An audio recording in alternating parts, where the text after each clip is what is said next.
The dust-laden wind carried the scent of desperation through the streets of Laramie, Wyoming territory, in the autumn of 1875. When Dahlia O'Connor stumbled into town with nothing but the tattered dress on her back and hollow eyes that had seen too much sorrow for her 22 years. Her chestnut hair, once lustrous, hung limply around her gaunt face as she collapsed on the weathered steps of the general store, her trembling fingers instinctively reaching for the bare spot on her left hand where her mother's ring had once rested. Mason Parker didn't consider himself a hero, just a 30-year-old rancher with calloused hands and a steady disposition that served him well on the untamed frontier. He was loading supplies onto his wagon when he spotted the young woman, looking more ghost than human, her complexion as pale as the Wyoming moon. Something about her quiet dignity amid obvious suffering stopped him in his tracks, and before he knew it, his boots were carrying him toward her. "Miss, you look like you could use some help," Mason said, his voice gentle as he crouched beside her, keeping a respectful distance. Dahlia's eyes, the color of summer sage, lifted to meet his. "I'm fine, sir," she whispered, though her quivering voice betrayed her. "Forgive me for disagreeing, but you look about ready to blow away with the next gust." He offered her his canteen. "When's the last time you had something to drink?" Her hand shook as she accepted it, pride warring with necessity. After several grateful swallows, she returned it with a nod of thanks. "Yesterday, I think, and food." The question brought unexpected tears to her eyes. She blinked them back fiercely. "I can't rightly recall." Mason noticed the way her fingers twisted around the bare space on her ring finger, a gesture so automatic it seemed she wasn't even aware of doing it. "I've got a hot meal waiting back at my ranch," he offered. "No strings attached, just food and a safe place to rest." Suspicion flared in her eyes. A woman alone in the West learned caution or didn't survive long. "Why would you help a stranger?" His weathered face softened. "Because someone once helped me when I was down on my luck. That's how things work out here. We look after each other, or the land takes us all." Something in his steady gaze must have convinced her, for she nodded slowly.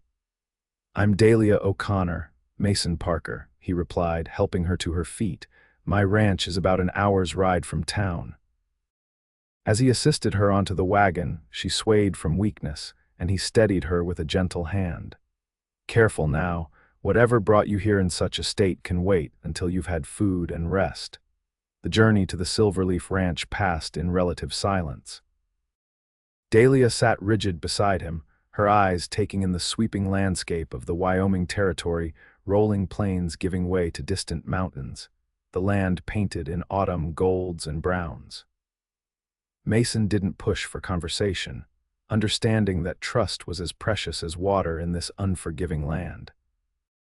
His ranch came into view as the sun began its descent, a modest but well-maintained homestead with a sturdy main house, barn, and bunkhouse where his 3 ranch hands lived.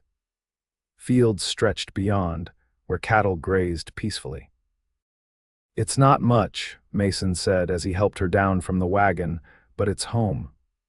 "It's beautiful," she whispered, and he could tell she meant it. Inside, the house was simple but comfortable, a large main room with a kitchen and dining area, a sitting space with books lining one wall, and doors leading to what Dahlia presumed were bedrooms. Everything spoke of care and hard work, from the hand-carved furniture to the quilt draped over a rocking chair. "Sit," Mason instructed, gesturing to the kitchen table. "I'll get something together." Dahlia sank into the chair, fatigue washing over her in waves. "I can help rest," he said firmly.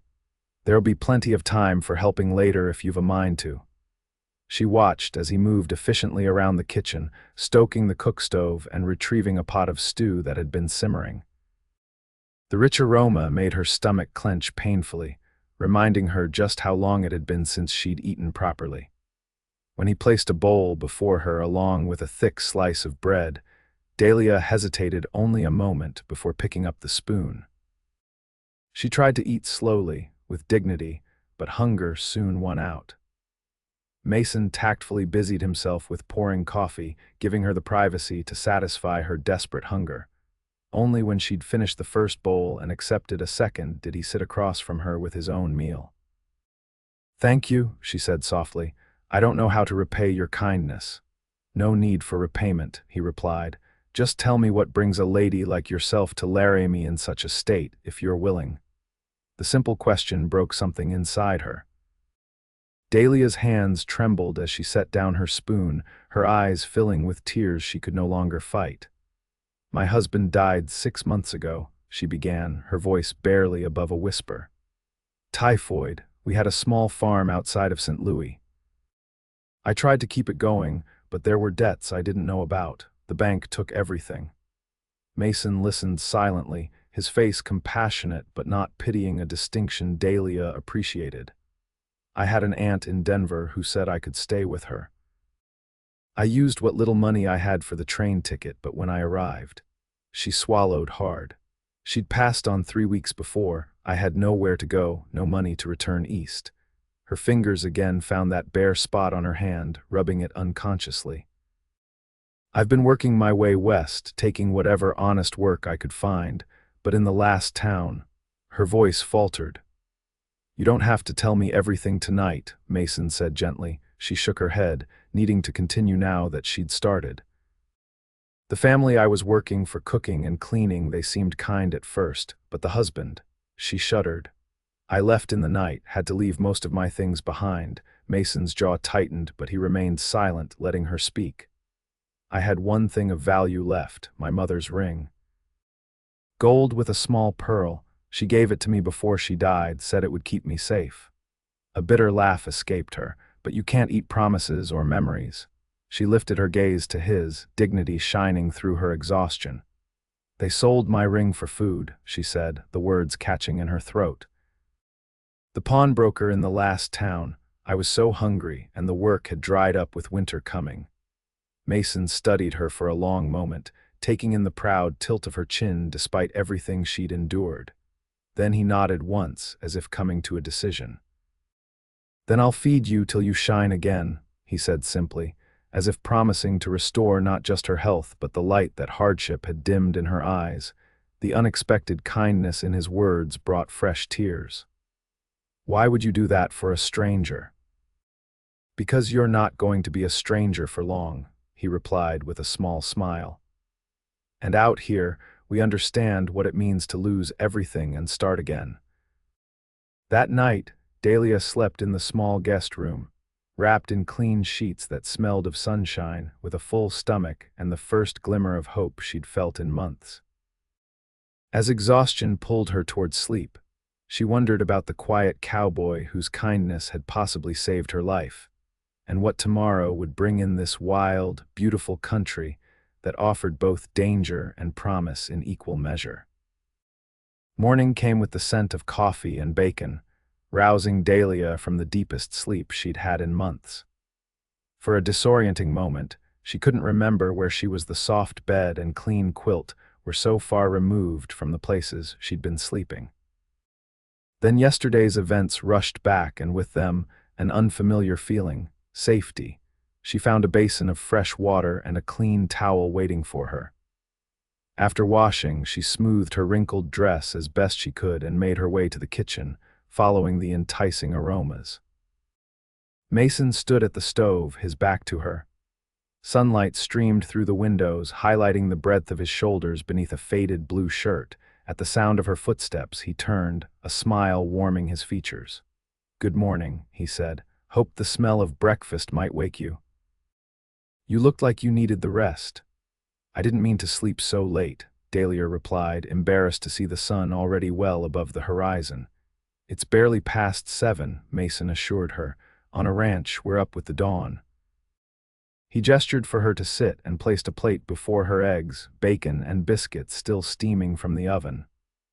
"Coffee," Dahlia nodded, overwhelmed by the simple luxury of a proper breakfast. "This is too much." "It's just food," Mason said, pouring her a cup. "And you look like you could use about a month of good meals." As they ate, Mason outlined the rhythms of ranch life: the cattle that needed tending, the crops they grew to supplement their income, the 3 ranch hands who helped him run the place. My father started this ranch, he explained. When he passed 5 years ago, it came to me, it's not the biggest spread in Wyoming, but it's good land. You've done well with it, Dahlia observed. It feels cared for. Something flickered in his eyes at her perception. That's a good way to put it. I do care for it. He hesitated. Miss O'Connor, Dahlia, please. Dahlia, he amended with a nod. I have a proposition for you, and I want you to understand it comes with no obligations. She tensed slightly, wariness returning to her face. My housekeeper, Mrs. Holloway left to care for her daughter's new baby in Cheyenne 2 weeks ago. She won't be back till spring. I need someone to cook and keep things in order. The position comes with room, board, and fair wages. Hope and suspicion ward within her. Why offer this to someone you just met? Because I've been eating my own cooking for 2 weeks, he said with a self-deprecating smile. And because you need work and I need help. It's that simple. It wasn't that simple, and they both knew it. A woman alone at her ranch with a single man and a few hands would raise eyebrows in town. I sleep in the bunkhouse, Mason added, seeming to read her thoughts. The main house would be yours with complete privacy. The men know to respect boundaries. Dahlia considered his offer. The alternative was returning to Laramie with no money and no prospects. I'm a good cook, she said finally, and I can keep a tidy house. Relief washed over his face. Then it settled. You can stay as long as you need, work as long as you want. When you're ready to move on, I'll help you get wherever you're headed. Thank you, she said softly. I won't disappoint you. I don't expect you will, he replied. Now, if you're feeling up to it, I could show you around the place. The tour of Silverleaf Ranch revealed a property that balanced beauty with practicality. The barn housed 6 horses, including Mason's prized stallion, Thunder, a magnificent black horse that nudged his owner's shoulder affectionately. Nearby, the cattle grazed on autumn gold pastures, their coats healthy and sleek. This is Jeb, Mason said, introducing an older man mending a fence. Best ranch hand in the territory, been with my family since before I was born.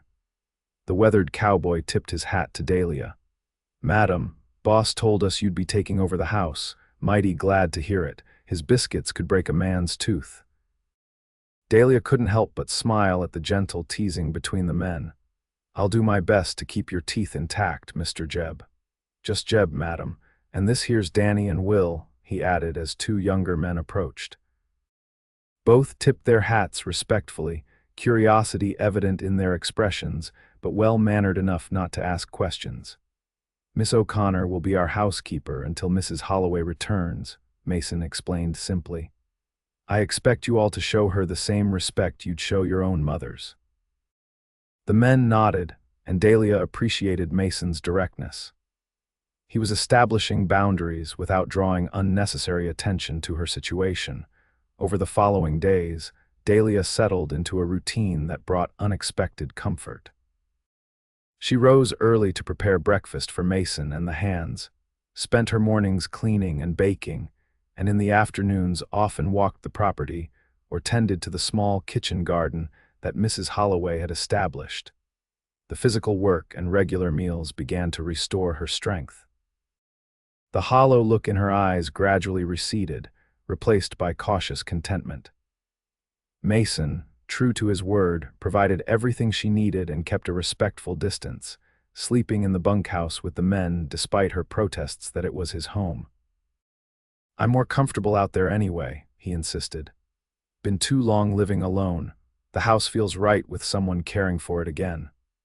2 weeks into her stay, Dahlia was kneading bread dough when Mason entered the kitchen, hat in hand, looking uncharacteristically hesitant. I need to ride into Laramie tomorrow for supplies, he said.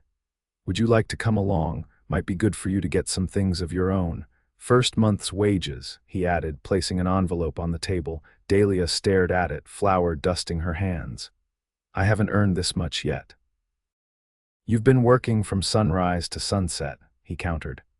And doing the work of 2 people, from what I can see, it's fair pay for fair work.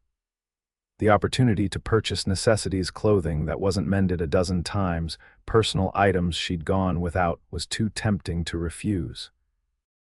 "I'd appreciate that very much." The next morning, they set out for town in the wagon.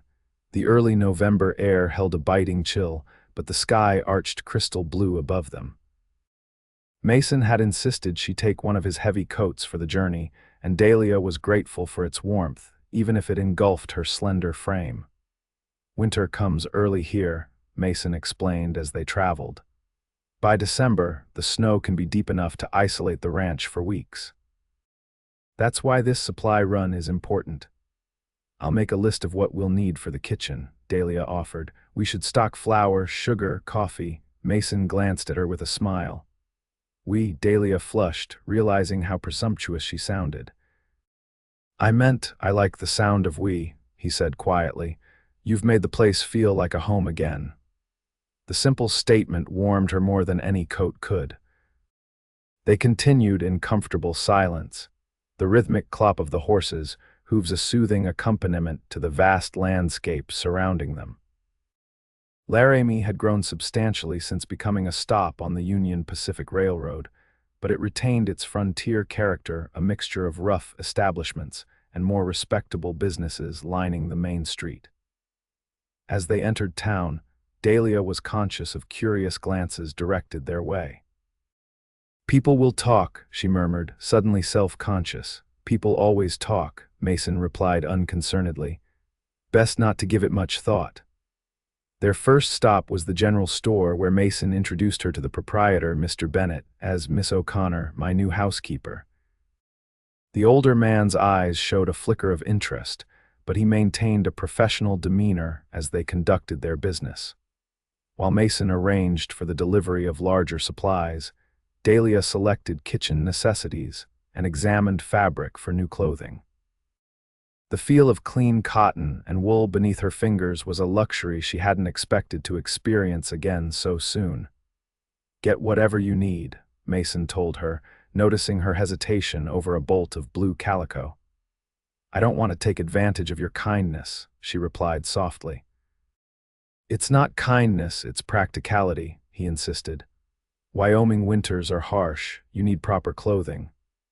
With his encouragement, she selected enough fabric for 2 dresses and a warm nightgown. Mr. Bennett's wife, a friendly woman with quick hands, promised to have them sewn within the week.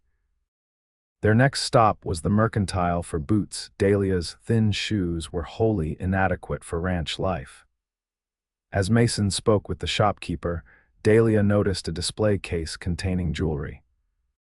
Without meaning to, she found herself drawn to it, her fingers unconsciously touching the bare spot on her left hand. Among the modest collection of rings was one with a small pearl, not unlike the one she'd been forced to sell. The sight of it brought a lump to her throat. "See something you like?" Mason asked, appearing at her side. She quickly stepped away from the display. "No, just looking. Are you finished?" Something in her tone made him glance at the jewelry case, then back to her hand, where she still absently rubbed her ring finger. Understanding dawned in his eyes, but he said nothing, merely nodding. "Almost. Just need to arrange for some feed to be delivered next week." By midday, they had completed most of their business and stopped at the small hotel restaurant for a meal.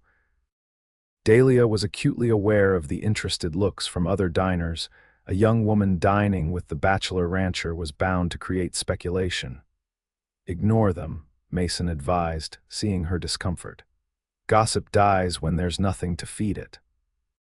Over plates of beefsteak and potatoes, they discussed plans for the coming winter, repairs needed on the north pasture fence, preparations for the spring calving, preserves that should be made before the first heavy snow. "You talk as though I'll still be there come spring," Dahlia observed. Mason's expression grew serious. "I hope you will be. The ranch runs better with you there, but I meant what I said. You're free to leave whenever you choose." "I have nowhere else to go," she admitted quietly. "Then stay because you want to, not because you have to," he replied. "There's a difference." As they prepared to return to the ranch, Mason made one last stop while Dahlia waited in the wagon. When he returned, he seemed oddly satisfied but offered no explanation for his errand. The return journey was peaceful, the afternoon sun casting long shadows across the plains. Dahlia found herself studying Mason's profile as he drove, the strong line of his jaw, the crinkles at the corners of his eyes that spoke of smiles and squinting into the sun, the quiet competence in his hands as they held the reins. She realized with a start that she felt safe with him, truly safe, not just physically protected but emotionally secure. It had been so long since she'd experienced that feeling that she hardly recognized it. "Thank you," she said suddenly. He glanced at her, eyebrows raised in question. "For everything," she elaborated. "For stopping when you saw me that day, for offering me work, for treating me with respect." Mason's expression softened. "You don't need to thank me for treating you like a human being, Dahlia." "In my experience," she replied, "sometimes that's the rarest kindness of all." He had no answer for that, but his hand briefly covered hers where it rested on the seat between them, a gentle touch that communicated understanding better than words could have. As November deepened toward December, Silverleaf Ranch prepared for winter. The men brought in the last of the hay, checked the fences, and moved the cattle to sheltered pastures closer to the barn. Inside the house, Dahlia created a haven of warmth and comfort, shelves stocked with preserves, dried herbs hanging from kitchen rafters, quilts aired and ready for the coldest nights. The first major snowfall came in early December, blanketing the land in pristine white. Dahlia stood at the window, watching as the familiar landscape transformed into something magical and new. Ranch work continued despite the weather. Animals still needed feeding, water holes needed breaking when they froze, repairs couldn't wait for fair conditions. Each evening, Mason would return to the house for supper, stomping snow from his boots, his face reddened by the cold. These quiet meals became a cherished ritual for both of them.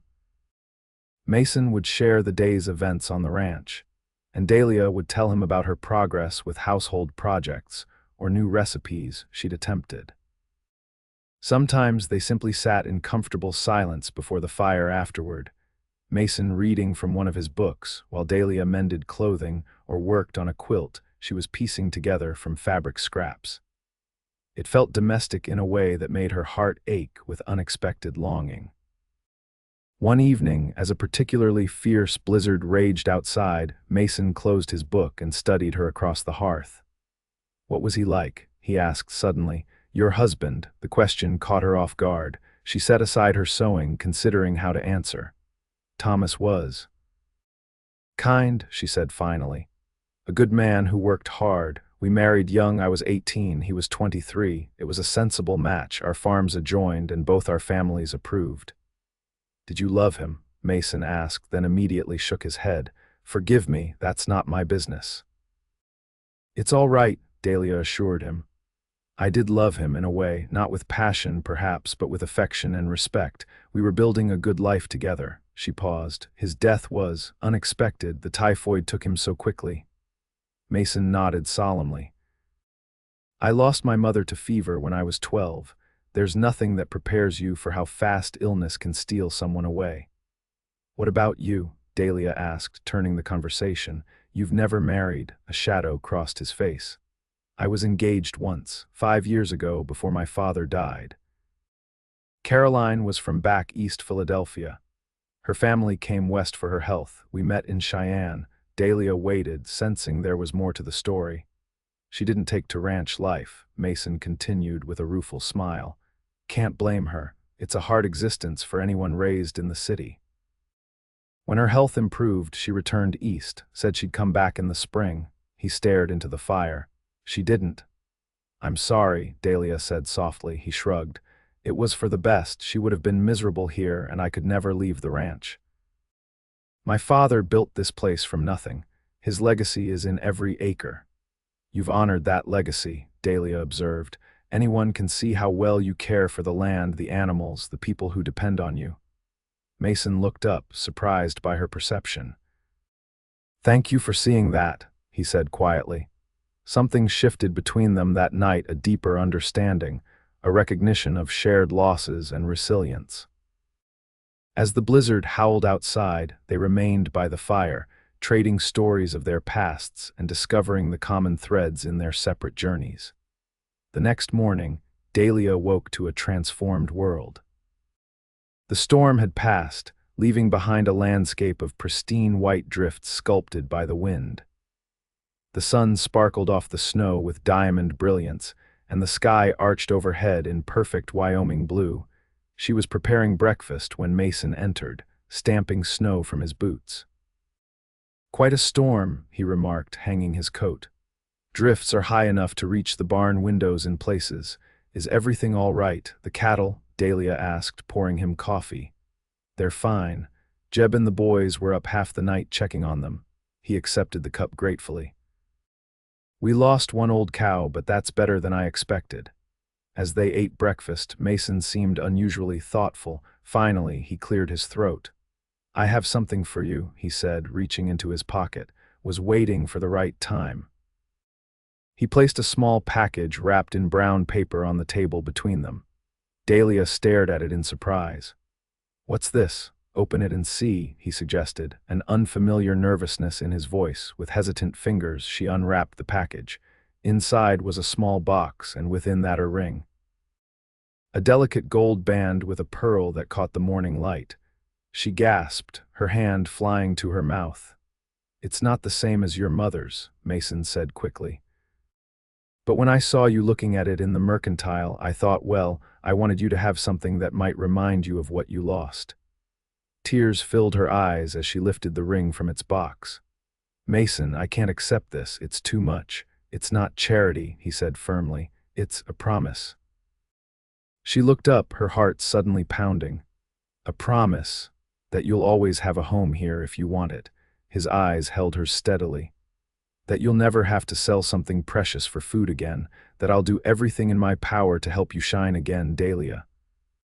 The sincerity in his voice left her breathless. This wasn't a proposal, not yet, but it was an offering of something perhaps even more precious: security, respect, and the possibility of a future built on mutual care. "I don't know what to say," she whispered. "You don't have to say anything now," he assured her.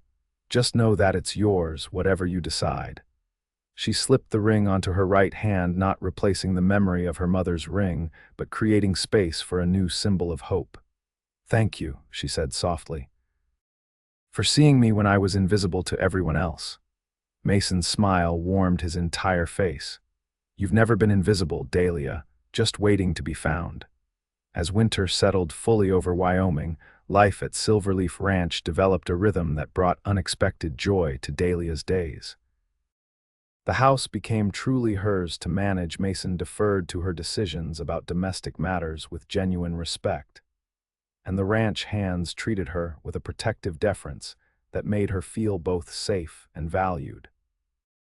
Mason had moved back into the main house as the weather worsened, but he kept strictly to his bedroom and study, maintaining proprieties despite their isolation.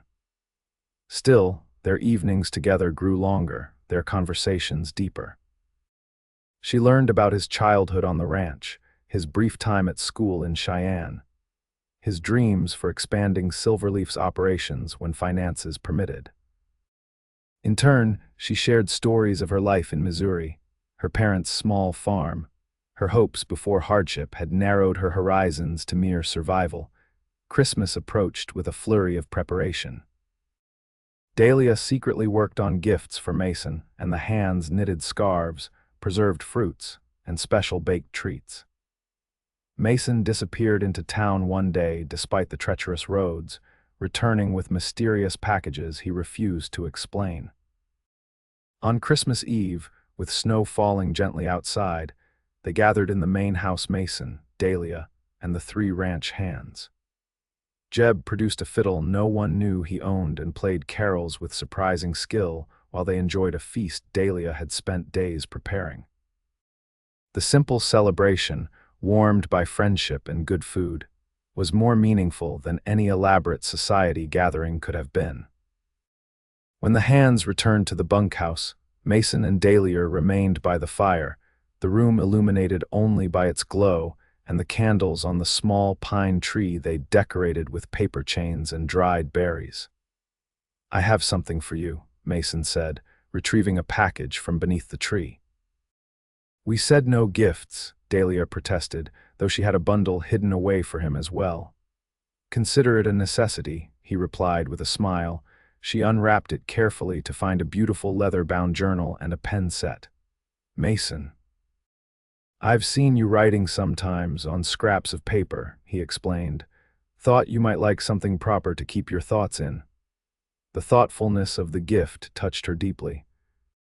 He had noticed something about her that she barely acknowledged herself her need to capture her thoughts and experiences in words. "It's perfect," she said softly, "and now I must give you yours." She retrieved her gift, a hand-knitted sweater in deep blue wool, crafted during quiet afternoons when he was out with the cattle. "It gets so cold in the mornings when you check the herds," she explained. "I thought this might help." Mason ran his hand over the careful stitches with undisguised appreciation. "No one's made me clothing since my mother died," he said, his voice rough with emotion. "Thank you." The intimacy of the moment, the firelight, the shared gifts, the months of growing closer created a tension both exhilarating and frightening. Dahlia could feel it in the air between them, this unspoken thing that had been building since that first day in Laramie. Mason seemed to feel it too. He set aside the sweater carefully and took her hand, the one wearing the pearl ring he'd given her. "Dahlia," he began, his voice deeper than usual, "these past months with you here have been the happiest I can remember." Her heart quickened. "For me as well. I know it's too soon," he continued. "You're still healing from everything you've been through, but I want you to know that my feelings for you have grown beyond friendship or respect." The directness of his admission both frightened and thrilled her. "Mason, you don't need to say anything," he assured her quickly. "I don't expect anything. I just wanted you to know that if someday you might consider a future here with me, it would make me the happiest man in Wyoming territory." Dahlia looked down at their joined hands, at the pearl ring catching the firelight. "When I came here, I was broken," she said slowly. "I had nothing, not even hope. You gave me that back, piece by piece." She met his gaze steadily. "I care for you deeply, Mason, more than I thought possible after everything that happened, but I need to be sure that what I feel isn't just gratitude." "I understand," he said, and she could see that he truly did.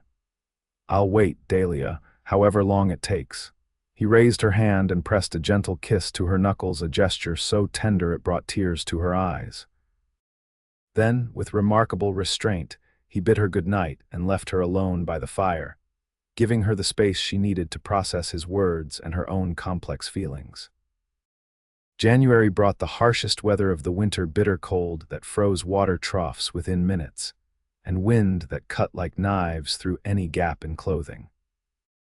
Ranch work became a battle against the elements, with the men returning each evening exhausted from the constant struggle to keep animals fed and protected. Dahlia threw herself into creating comfort hot meals ready whenever they came in, clean, dry clothes waiting, the house kept as warm as possible despite the cold that seeped through every crack.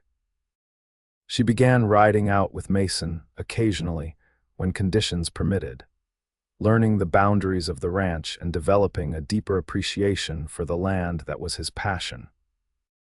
Their relationship existed in a delicate balance. The Christmas Eve conversation had changed something fundamental between them, bringing both clarity and complication. Mason was true to his word, never pressing her for more than she was ready to give, but the awareness of his feelings and her growing response to them colored every interaction with sweet tension. In late January, disaster struck. A sudden drop in temperature followed by heavy snow created deadly conditions for the cattle. Mason and the hands worked around the clock trying to move the herd to better shelter, but the weather worked against them. Dahlia watched anxiously from the house as they battled the elements. When Mason hadn't returned by midnight, She bundled up in his spare coat and took a lantern to the barn, determined to help somehow. She found Jeb there, feeding the horses. "They're still out on the north pasture," he explained grimly. "Lost about 15 head already. Boss won't come in till they're all accounted for." "That's madness in this cold," Dahlia exclaimed. "They could freeze to death themselves." "Tried telling him that," Jeb agreed. "Man's as stubborn as that black stallion of his."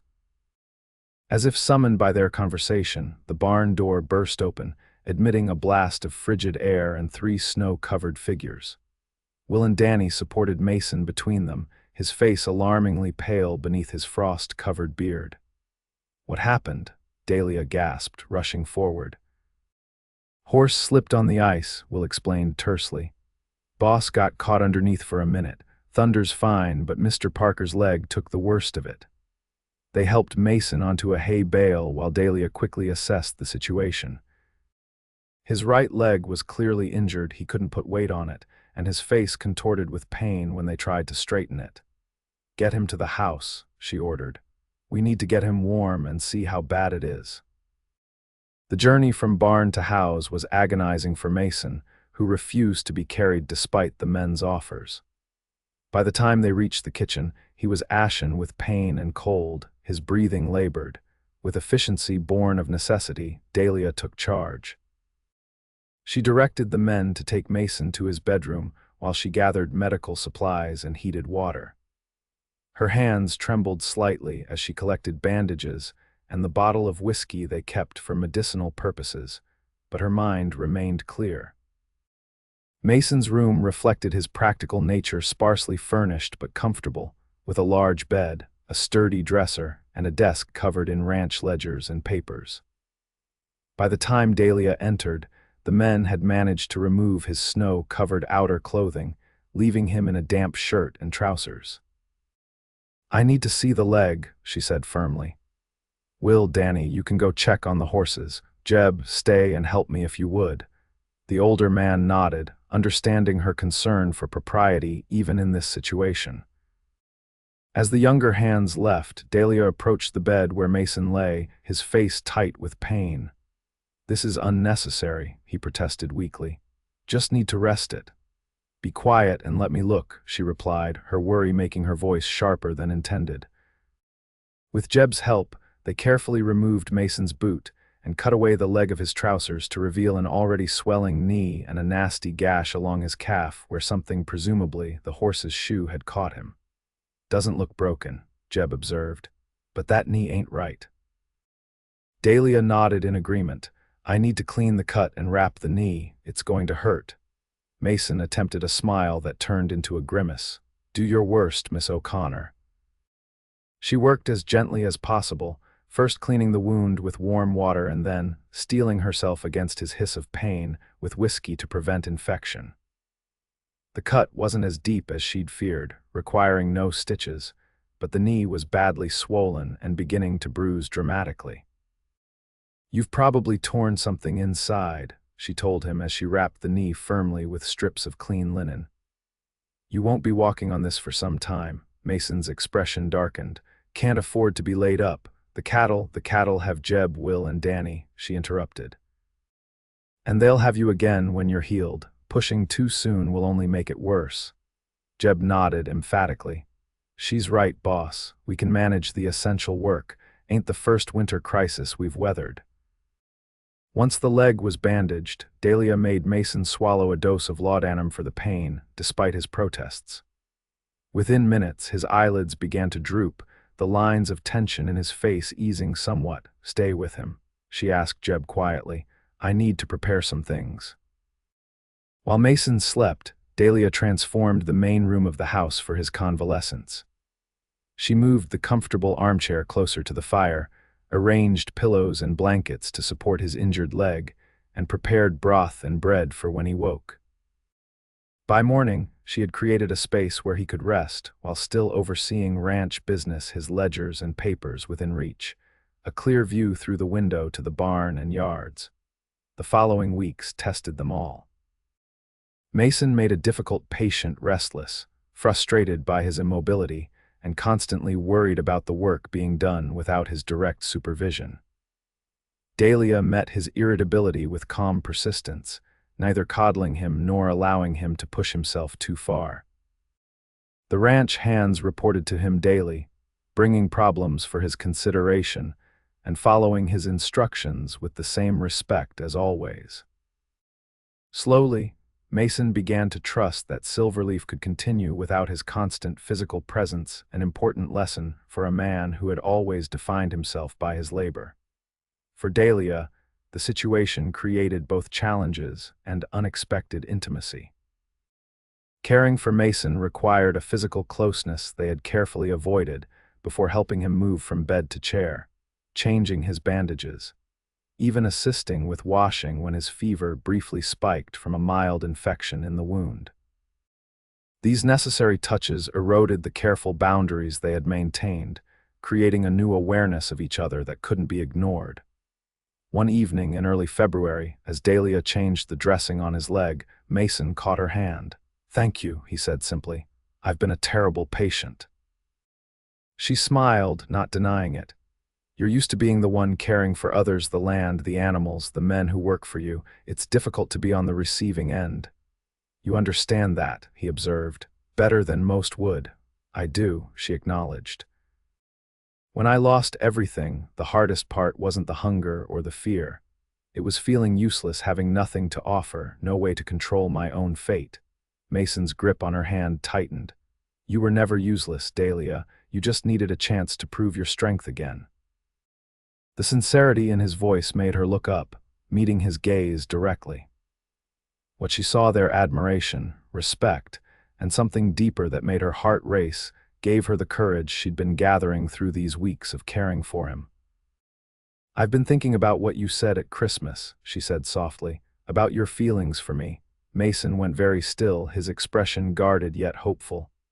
"And I've had time to examine my own heart," she continued, "to separate gratitude from deeper emotions." She took a deep breath. "What I feel for you isn't gratitude, Mason. It's much more than that. I care for you not as my employer or benefactor, but as the man you are, strong, honorable, kind." She smiled faintly. "Even when you're being stubborn and impossible." The hope in his eyes blazed into something brighter. "Dahlia," he began, but she placed a finger gently against his lips. "I'm not finished," she said. "I need you to understand something. If there's to be anything between us, it must be as equals. Not as the man who rescued me and the woman who was desperate. I won't build a life on that foundation." "Is that what you think I want?" he asked, his voice rough with emotion. "Some kind of repayment?" "No," she said quickly. "But we need to be honest about how we began. You found me at my lowest point. You offered shelter, work, kindness when I had nothing. That creates a debt, whether intended or not." "Then consider it paid," Mason said firmly, 100 times over. "The warmth you've brought to this house, the care you've shown not just for me but for Jeb and the boys, the way you've embraced this difficult life without complaint, Dahlia, you've given far more than you've received." He shifted slightly, wincing as his leg protested the movement, but his eyes never left hers. "I fell in love with you because of your strength, not your vulnerability. Because despite everything that was taken from you, you remained kind and dignified and determined. That has nothing to do with gratitude or debt." The word love hung in the air between them, acknowledged for the first time. Dahlia felt a warmth bloom in her chest, spreading outward until she was certain he must see it illuminating her from within. "I think I'm falling in love with you too," she whispered, the admission both frightening and exhilarating. "I wasn't looking for it. I wasn't sure I'd ever feel it again, but here it is, all the same." Mason raised a hand to cup her cheek, his touch reverent. "Then we'll build something new together. Not rescuer and rescued, but partners. Equals facing whatever comes, side by side." When his lips finally met hers, Dahlia felt a sense of homecoming so profound it brought tears to her eyes. This wasn't the comfortable affection she'd known with Thomas, but something deeper and more powerful, a recognition of a soul that complemented her own, that saw her completely and loved what it saw.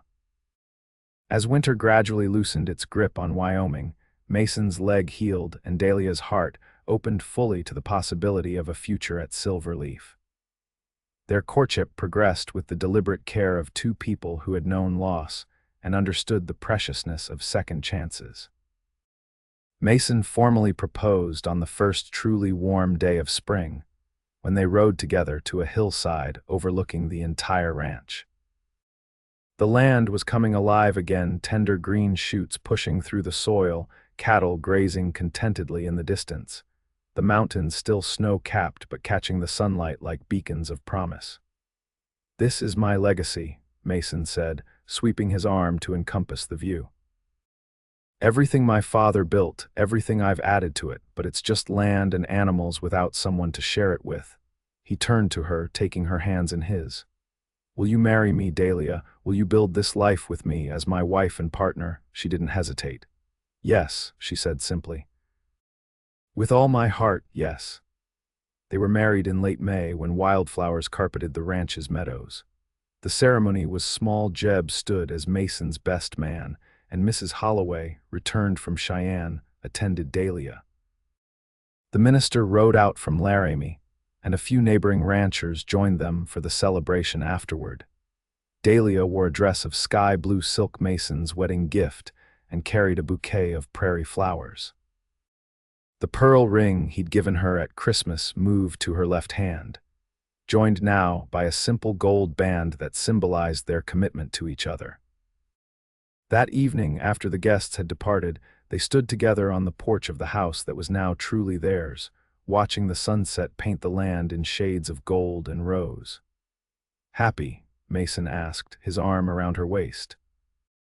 Dahlia leaned against him, feeling the solid strength of him beside her.